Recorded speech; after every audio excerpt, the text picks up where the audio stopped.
Hi there, Doug Stuman with IT Creations. Today we'll be looking at the Dell PowerVault ME5 storage system.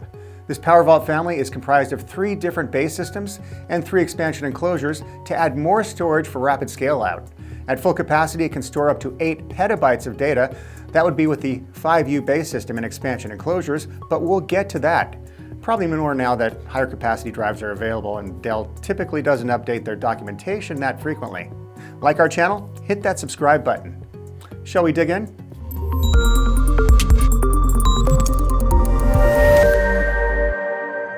This system is designed for small to medium-sized businesses and can be implemented simply and quickly, not to mention affordably. It can run a number of mixed workload applications, both physical and virtual. For direct attached storage, DAS, or storage area networks, or SAN, it comes with an all-inclusive software suite called the PowerVault Manager. It can be used for SQL databases, virtualization, high-performance computing applications, and more. It offers support for both SSDs and low-latency HDDs with high-capacity storage paired with PowerVault Manager auto-tiering for hot and cold data. For this video, we have the Dell PowerVault ME5024 that can be outfitted with all flash drives or HDDs, and the ME412 expansion enclosure. We'll take a look at the PowerVault Manager in a little while.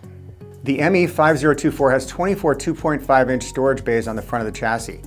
The other base enclosures include the 2U Dell PowerVault ME5012 with 12 3.5-inch storage bays and the 5U Dell ME5084. That last one has 84 3.5-inch storage bays. Expansion enclosures that can be connected to this system include the 2U Dell PowerVault ME412 with 12 3.5-inch drive bays, the 2U PowerVault ME424 with 24 2.5-inch drive bays, and lastly, the 5U PowerVault ME484 with 84 3.5-inch drive bays contained in 2 pull-out drawers. The 2U chassis can be configured as a controller enclosure, the ME5012 or ME5024, or as expansion enclosures, the ME412 or ME24. In this case, the PowerVault ME5024 is the controller enclosure, which is in turn connected to the PowerVault ME412. We never did connect a host system, unfortunately. Are you interested in the Dell PowerVault ME5024 storage array? Or maybe you already have this system and just need a little more storage, like with the ME412. If the answer to that question is yes, then for a limited time you can save up to $500 off the purchase price of an ME5 system that's listed, or one that you can configure that's valued at $5,000 or more. For more information, click that link. When you're ready to make a purchase, just mention this video. Just think of how many stupid cat videos you could store on this. Drive types supported include SAS, nearline SAS, self-encrypting drives or SEDs, and even FIPS drives, another acronym that means Federal Information Processing Standard drives. Basically for government use, where security is high, SSDs or HDDs. There are definite advantages to incorporating a storage array. Not as costly as a server, and if you did need to service one of your servers or perform upgrades, there's no data disruption as the data is still available to other host systems that may be connected. On the front of the system, you do have the option to install an ME series PowerVault bezel with security lock. On the 2U systems, there's an ops panel located on the left server here. It has the power on button with system status health LED beside it. Below those, a unit identification display, UID. The UID shows the numerical position of the enclosure in the cabling sequence, with the controller enclosure UID being 0, and the expansion enclosure numbered in consecutive order. Below that, an ID locator LED to help locate the system. The ops panel for the 5U system has a little more information. It has the unit identification display at the top, then power on, module fault LED, which could indicate a fault with the controller module, I/O module, disk drive and carrier DDIC, or a few other things. Below that, a logical status LED, which is typically associated with a disk drive and carrier too, but there are LED lights adjacent to the drive carriers in the chassis to quickly identify where the fault is, if that ops panel LED light starts blinking. Those last 2 are for the drive drawers top and bottom, again indicating a failure of some sort, a drive, cable, or side plane. On the back of our ME5024 system are dual redundant 580-watt power supply units, which in this context are referred to as the power cooling modules or PCMs because they also provide cooling. We also have dual controllers with one in slot A and the other in slot B. Both 2U chassis can be outfitted with either 1 or 2 controllers, but the 5U ME5084 has 2 controllers by default. A second controller ensures no downtime in the event one fails.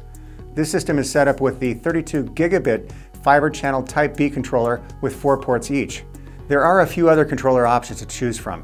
The expansion enclosures use input-output modules, or IOMs, to daisy chain to the controllers on the controller enclosures.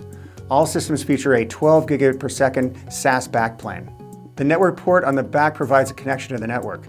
Host servers outfitted with a fiber channel HBA card can connect either directly to one of the 4 fiber channel host ports on the storage system controller, or by using a SAN switch as an intermediary between the host and storage controller. Connection speeds for this controller are at 32 gigabits per second. The other ports include 2 USB ports, with one for service only, an RJ45 port for management, and a SAS expansion port. The other controllers can be connected in a similar fashion, either directly or through a switch, but offer different connection speeds. Only the 12 gigabit per second SAS controller connects directly to a host system outfitted with a fiber channel HBA.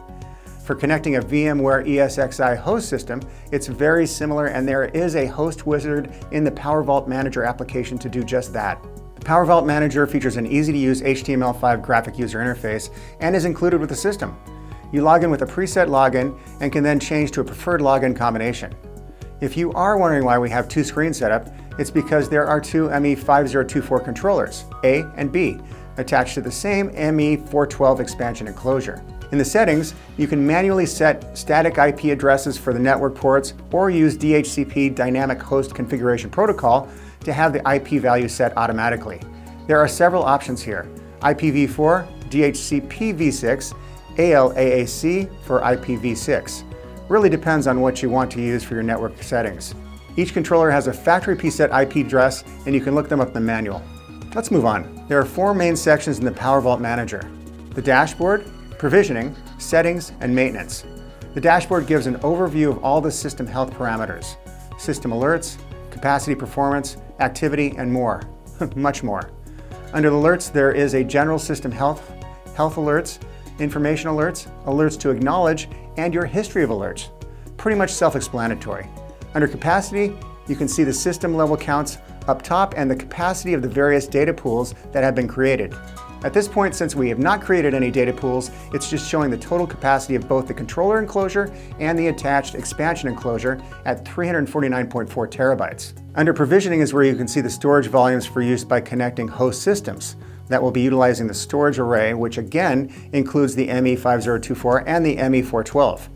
Under settings is where you would configure the network settings for what I was just talking about, either a static or automatic assignment of IP addresses. Administrator access, or users, basically the people that can have secure access to the system for managing the network, and you can add new users by clicking that blue button. System settings, system identification, handy if you have a large network, date and time, properties, which does have a few submenus for cache, disks, scrub, managed logs, and firmware. Next, security. Here you can secure the drives, so if one or many do walk off, they will be inaccessible outside of the system. Notifications is where you would set up your administrators to receive email notifications or SNMP notifications. You know, if bad things happen, because it's not going to be telling you if good things happen. Last in the list, peer connections, which enables bidirectional data traffic between local and remote systems. There are a few more subgroups in each of the menu items under settings. Under the maintenance tab, there are more subgroups, including storage, hardware, firmware, about, and support. Storage is where you will see storage pool A and storage pool B. These pools aggregate the storage from the connected PowerVault enclosures, both the controller and expansion enclosure, and are typically used for virtual replication. There is a storage setup wizard you can access by clicking that blue button. Auto storage setup to automatically configure available storage assets. Those assets might be composed of performance storage, standard storage, and archive storage. This is where the PowerVault auto tiering comes into play. Hot data accessed all the time, lukewarm data frequently accessed, and cold data accessed very rarely. As we have not set up any storage pools at this point, those containers are empty. The interesting one is the hardware tab, which provides a graphic that includes enclosure 0, which is our controller enclosure, the ME5024 with 8 SSD installed out of 24 drive bays, and next to that, enclosure 1, which is the ME412 expansion enclosure, fully loaded with 12 SAS HDDs. You see a graphic representation of the front or rear of each enclosure. On the rear view of enclosure 0, you can see controller A and controller B, each with 4 fiber channel host connectors, as well as the RJ45 network connection and the expansion enclosure connector. Also the power supplies. There are a number of actions that you can take depending on your selection. The back of enclosure 1, the ME412, shows 2 different controllers to enable more expansion enclosures to be daisy-chained to the controller enclosure. If we had more expansion enclosures connected, they would be numbered in consecutive order. The same number would appear in the small display on the left server ear of the enclosure. The controller enclosure is always 0. Firmware shows the firmware version, and you can check the firmware updates and upgrade if you so desire. Back to maintenance submenu storage. Setting up storage pool A and B is quite easy, and we're going to do it manually. Click on pool A and then the blue button Add Disk Group. At the moment, it defaults to the Adapt RAID configuration.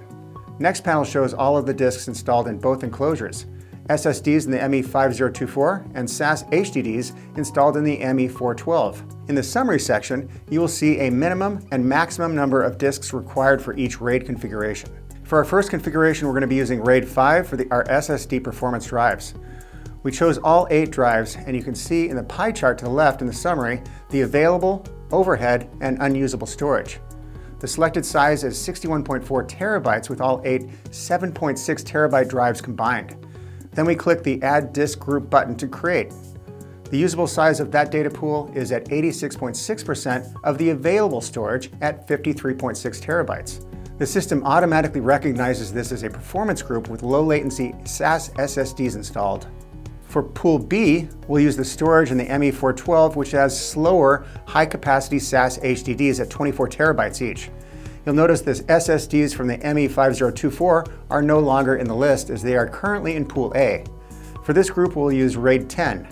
RAID 10 has different requirements for minimum and maximum number of disks, which are included in the summary. You can select the disks individually and create multiple RAID groups or en masse with a top check mark. If you don't select the correct number to create a RAID group, the Add Disk Group button is grayed out. RAID 10 requires an even number of disks. Here you can see this disk group is automatically recognized as an archive set for cold data that is used infrequently. When we return to the dashboard overview, you can see we now have 2 pools of storage. Pool A, our performance set, and Pool B, the archive set. The dashboard capacity section shows we have no volumes as we have not created any. Volumes would be assigned to attached PowerEdge host systems and might include a mix of both performance and archive storage.